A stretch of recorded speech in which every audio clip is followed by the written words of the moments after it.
आगे बढ़ेंगे। ब्रजभूषण शरण सिंह से जुड़ी एक बड़ी खबर आपको बताते हैं। गोंडा में ब्रजभूषण शरण के घर पहुंची है पुलिस। परिवार, सुरक्षा कर्मियों और स्टाफ से बयान लिए गए हैं। कुछ लोगों के मोबाइल फोन भी जब्त किए गए हैं। सूत्रों के हवाले से ये जानकारी। एसआईटी टीम ने पैतृक आवास से साक्ष्य जुटाए हैं। 140 से ज्यादा लोगों के बयान दर्ज कर चुकी है पुलिस।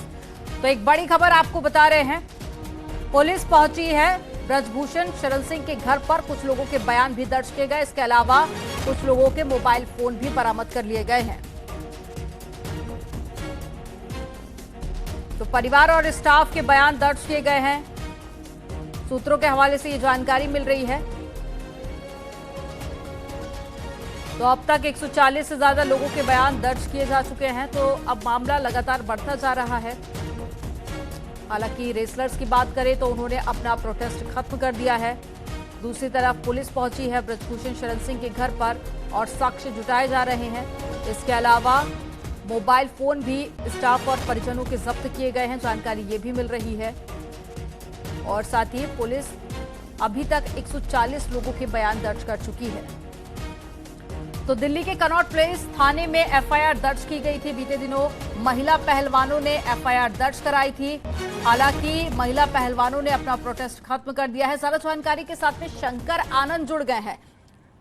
शंकर, पूरे मामले को लेकर क्या अपडेट है? पहलवानों की बात करें तो उन्होंने अपना प्रोटेस्ट खत्म कर दिया है। दूसरी तरफ पुलिस पहुंची है ब्रजभूषण शरण सिंह के घर पर और साथ ही कई लोगों के बयान दर्ज किए जा चुके हैं। क्या अपडेट है पूरे मामले में? देखिए, कल दिल्ली पुलिस की टीम जो है सोमवार को अचानक लखनऊ स्थित ब्रजभूषण सिंह के आवास पे पहुंची थी और वहां पर कई लोगों का स्टेटमेंट रिकॉर्ड किया गया, जिसमें कि उसके घर में ब्रजभूषण शरण सिंह के घर में काम करने वाले कई लोग और उनके परिजन से भी बाकायदा इस मामले में कुछ सवाल जो है बाकायदा वो किए गए।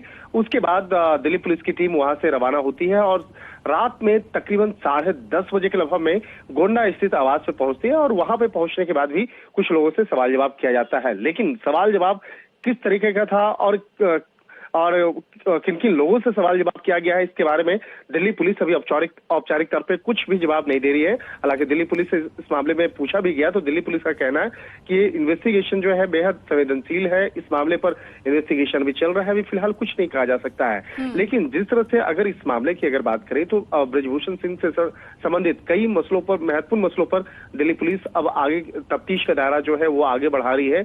और ब्रजभूषण सिंह से संबंधित जो तमाम जो मसलों की अगर जानकारी की अगर बात करें तो इस मामले पर कुछ नए इनपुट्स मिले थे।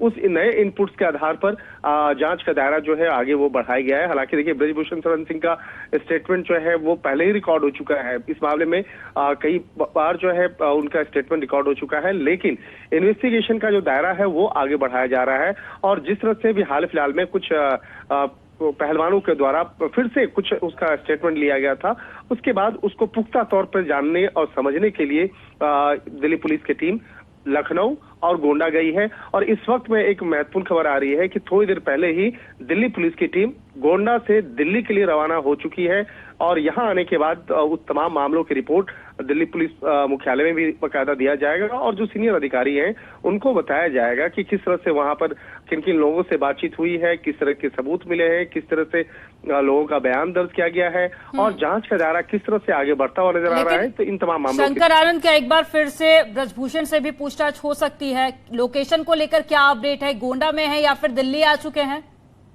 देखिए, अभी थोड़ी देर पहले ही दिल्ली पुलिस की टीम वहां से रवानगी हुई है, गोंडा से रवानगी हुई है, लेकिन वहां से रवानगी जरूर हुई है और दिल्ली पुलिस के अधिकारी बता रहे थे कि वहां से वो दिल्ली की ओर कूच कर रहे हैं। लेकिन दिल्ली के लिए रवाना तो हो चुके हैं, लेकिन कहीं रास्ते में कहीं और किसी का स्टेटमेंट तो रिकॉर्ड नहीं करेंगे, तो इस मामले में भी वो नहीं कुछ बता रहे हैं। लेकिन उनका कहना था कि अब वो दिल्ली जाने के लिए रवाना हो रहे हैं।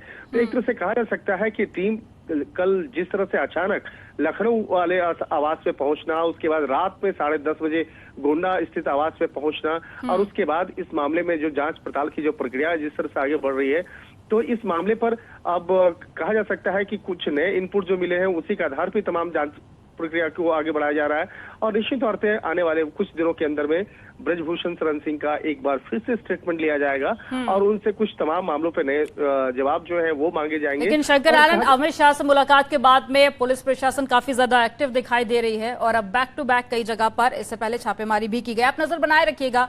तमाम जानकारी साझा करने के लिए बहुत शुक्रिया आपका।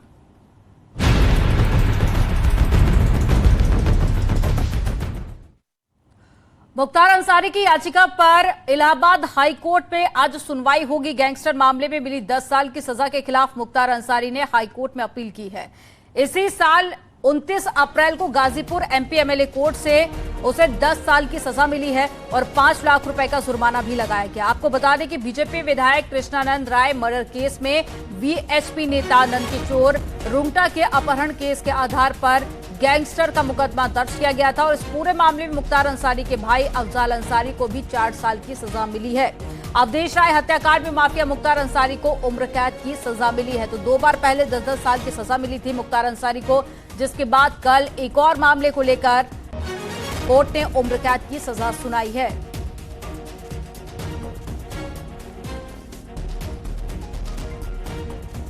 तो कल मामले को लेकर पुलिस कोर्ट ने सुनवाई की, जिसके बाद में फैसला सुनाया और साथ ही उम्र कैद की सजा मुख्तार अंसारी को सुनाई गई है।